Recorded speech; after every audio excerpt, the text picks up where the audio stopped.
Well, good morning. It is Halloween week. Do you know what Halloween means? It means All Hallows Evening or All Hallows Eve, shortened to Halloween. That's how we got it.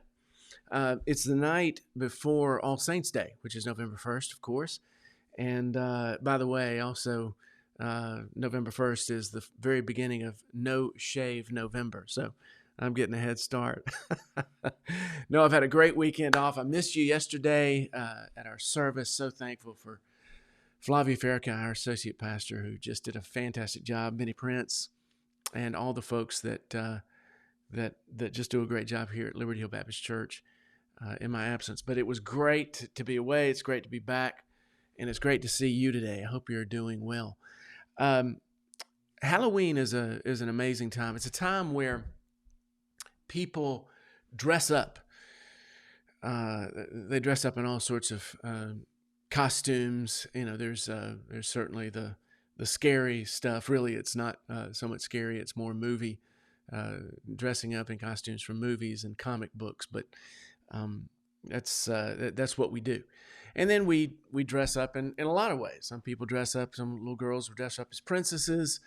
A lot of people dress up as animals, lions, little kids in bumblebee costumes. I just love that. So that's what this week is. But it makes me think of something I wanted to ask you about. We're going to be having just a great week and getting ready at the Harris household and getting ready with our kids, and they're excited about it too. But I'm just thinking about us as believers.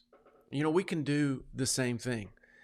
Now, whatever you're dressing up, and I know there's all sorts of thoughts about that we shouldn't celebrate Halloween and that we shouldn't recognize it and all of those things. But what I really want to talk about today is this idea of dressing up. You look apart. That's what you do. You put on a facade. On the outside, you look a part. And what's fun is when people either can't guess who you are because you decided to go as Alexander Hamilton and nobody knows who that is or has ever seen the play or whatever it might be. And so they don't know who you are. Or you dress up and you love the look on people's faces when they just smile and go, oh, wow, you're dressed up as Pee Wee Herman. Everybody recognizes that or whatever it is. But the point that I want to make is that we look the part. We look the part. Now, in Christian life, we can do the same thing. You can look a part. I mean, you can go to church. You can have a nice Bible. You can pray. You can say bless you and glory and all the Christianese, all those words that we use that make us look like we're something. But does that really mean that we're followers of Christ, that we're his disciples? And of course it doesn't. We just, as far as that goes, we look the part. Now, there's a genuine thing. I mean, there really is a Pee Wee Herman. I remember watching the movie Pee Wee's Big Adventure. I know who Pee Wee Herman is. If you dress up as him, you're not really him. But there really is a genuine thing. That's the thing about counterfeit. Whenever people talk about hypocrisy in the church, I don't want to go to church because it's full of hypocrites, which, of course, most people that know me know that I'm going to say it's not full of hypocrites. There's always room for one more. Come on in. Because we're all hypocrites. We all fall short of the glory of God. We've all sinned. We've all messed up. And if you say that you haven't, you're a liar and the truth is not in you. That's what John wrote in his letter, his first letter. So we know that there are hypocrites. There is counterfeit. There are people who are pretending to be Christians and they're not. Now, at Liberty Hill, we've been talking about that in the book of Jude.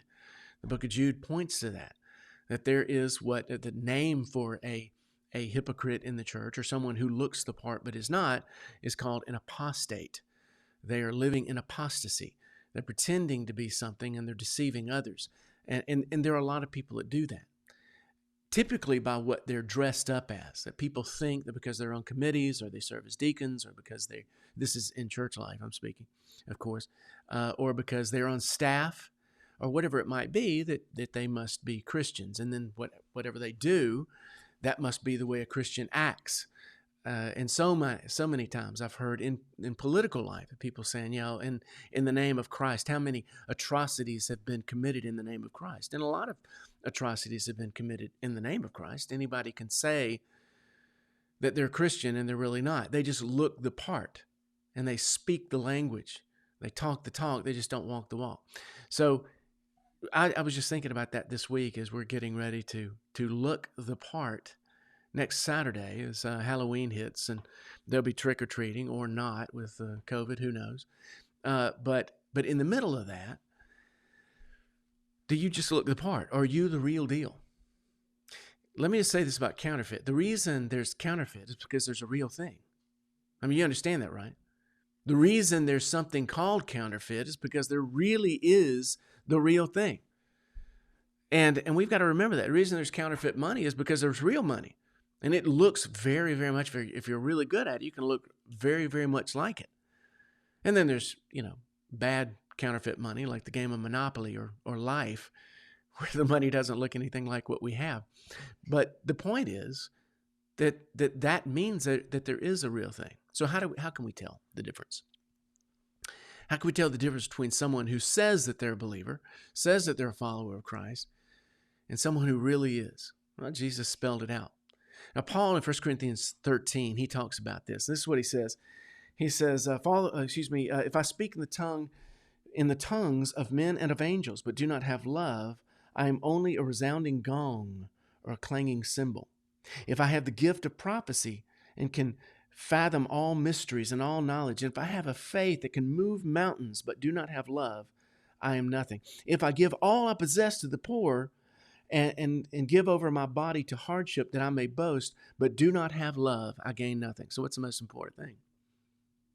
Well, obviously he uses Jesus' own words when Jesus said, if you have the faith of a mustard seed, you can say to that mountain, be cast into the depths of the sea, and it be done for you.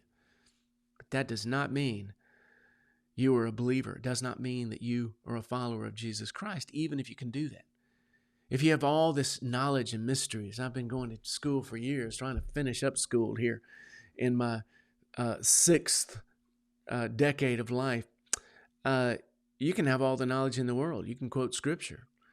But if you don't have love, then you're not the real deal. You can give your body over to be burned. You can sacrifice everything, your body. But if you don't have love, then you're counterfeit. Now, that is an amazing thing to think about. Love is the difference. This is what Jesus said in John 13:35. He said, by this they will know that you are my disciples, that you have love for one another. I mean, that's the key, to have love. And what does that mean? What does it mean to have love? Because we hear a lot about that, and we hear a lot about it, especially it's been politicized to talk about love and about hate, that love trumps hate. That's what they say, to be very political minded and use all the words that they can use to poke at one of our leaders. So love is greater than hate, yes, but what does hate mean? Well, hate means to set your face against. It means simply that you set your face against. I hate getting sick. I set my face against getting sick. I hate it when my children disobey or are mean to one another. I set my face against them doing that. And a lot of things that I could say that I hate, and they're all the same thing, to set my face against, to frown upon, to look at and desire that it not be so. That's hating something, all right? But what is love? And love is, as I've said, and I'll say it maybe in another way because I've said it so many times, but love is when we do everything that we can to leverage every position, everything in our lives, in our hearts, in our minds, to allow people to know Jesus Christ and to celebrate him and to glorify his name. That's love. Right? And that's the only kind of love. That's all there is. So when you love people, when you go about your day and your whole goal, your whole mindset is to love that person that's of a different race, to love that person who is at a different economic situation, in a different economic situation than you are, to love that person who is richer or poorer, to love the sick, to love the lame, to love the blind, to love the deaf, to love the healthy.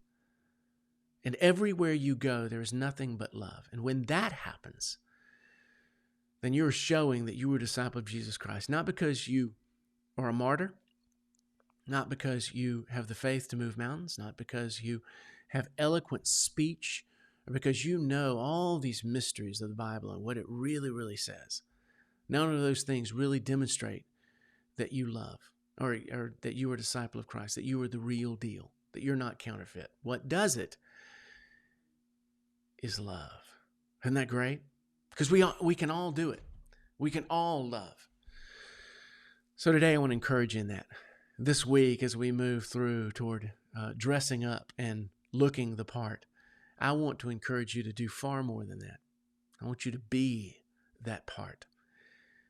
Dress up in the clothes that Jesus Christ has given you and look just like him and live a life that exemplifies him.